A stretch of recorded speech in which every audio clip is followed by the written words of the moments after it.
So the problem with these little LED lights is that the light is very soft and it's quite hard to control. So whilst reflecting upon this problem the other day, I decided that mirrors were the answer. Mirrors reflecting.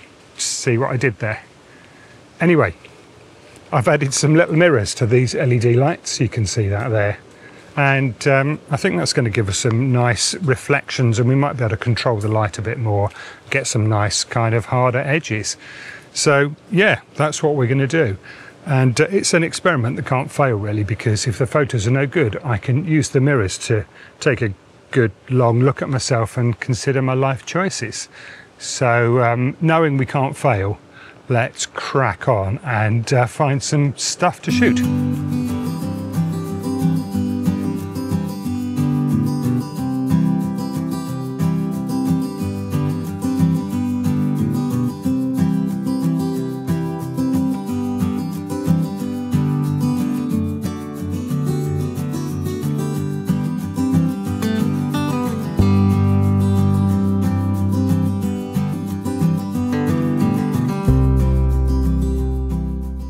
Right, the first shot is this chap here. He's got a couple of little babies he's kind of sheltering, and he's got a nice furry bit down below.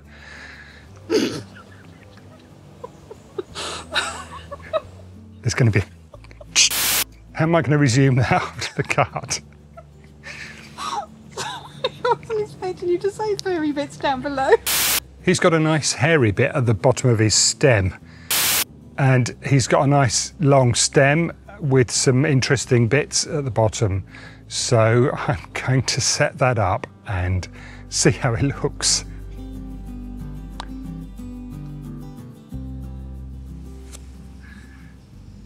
Right, we are set up on this beautiful, slender little chap here. Some beautiful detail on the cap.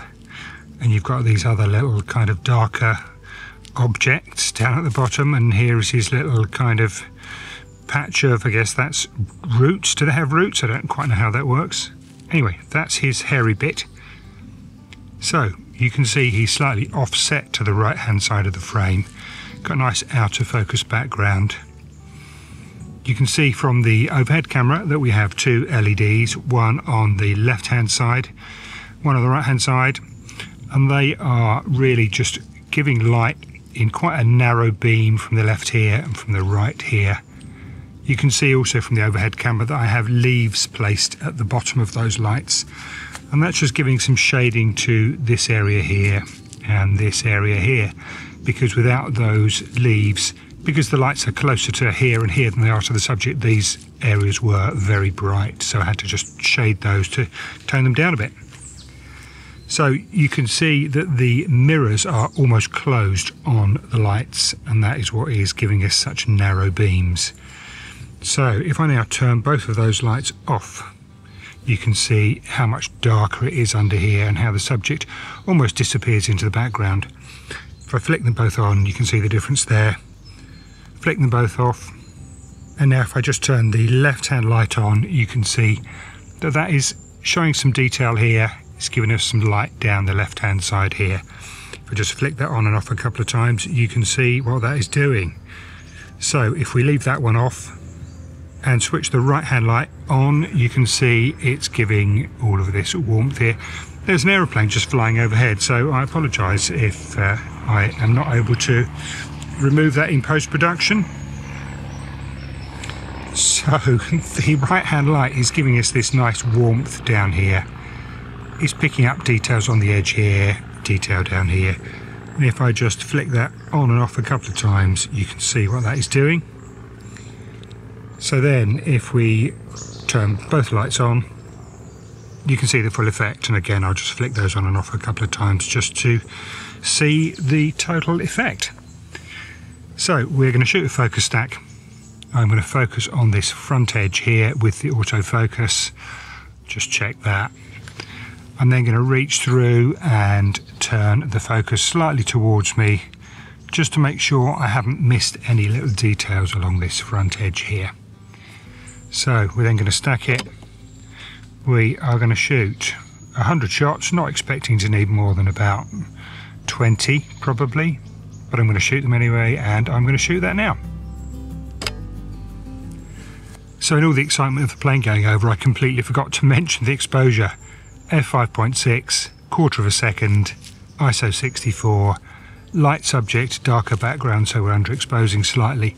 So I'll just bring that back into focus so you can see it there. Perhaps I won't bring it back into focus. Perhaps I will, like that. So yeah, if that stacks nicely, here is the shot.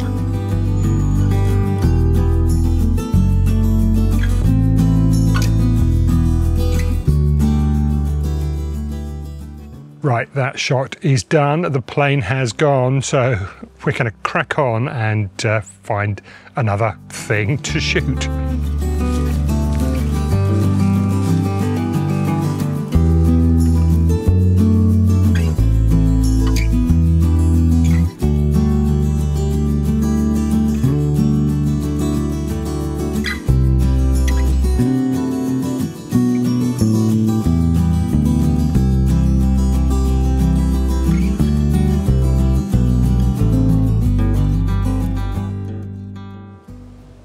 How much does a neutron pay for electricity?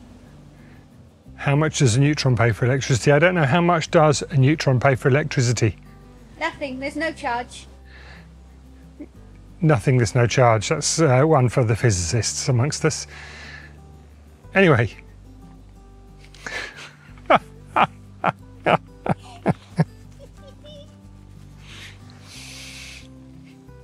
Straight face. The next shot is this little chap here. He's in a place that normally would be difficult to light because he's close to the background. But I think with my new invention of the flappy mirror things, I can probably light him in a way that doesn't completely flood the background with light from the LEDs. But yeah, let's give it a go and see what we get. Right, we are set up on this little chap here. He's in the middle of the frame. The stalk is just coming up at a really nice angle here. The cap here has loads of lines, loads of detail, and a really nice light edge here. So we've got a nice sort of green background. I've done a lot of shots with a brown background lately, so a nice green background is good. Dark here, light here, so we've got a nice kind of gradation from dark to light across there. So you can see that we have an LED on the left hand side, and the mirror is almost completely closed against the light, so we're just getting a very narrow beam of light from that. And we've got another LED on the right hand side. The mirror is almost closed, not quite as much as the one on the left, and we're getting a nice narrow beam from that. Because we're getting a narrow beam, they're not really lighting the background here very much. They're just kind of glancing across the front and just picking out the edges of the mushroom. So if I turn both of those off, you can see how much darker it is under here. There's really nothing that is lighting this area under here. All this is very dark. So if we flick them both back on, you can see the difference that makes.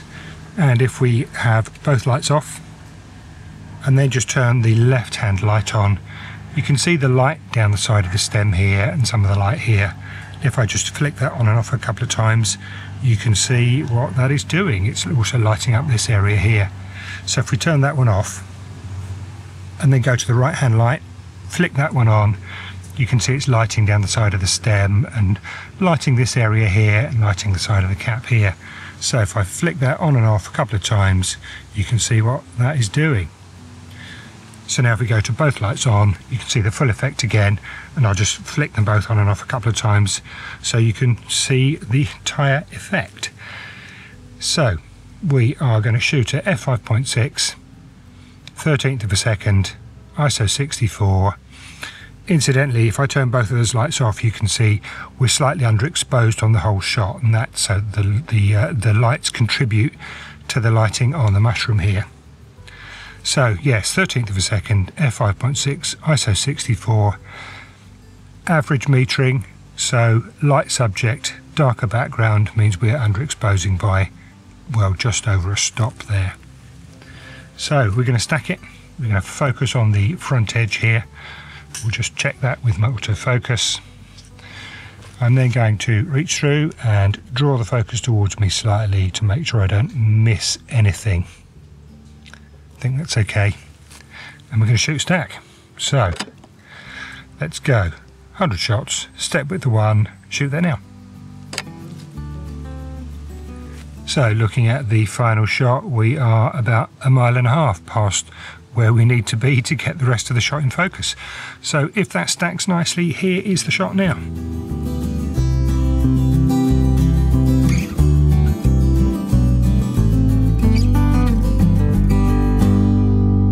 Right, that shot is done. I think the mirror thing actually worked reasonably well, better than I thought. It really allowed me to kind of narrow the beam and avoid the LEDs just flooding onto the background. So yeah, we're done.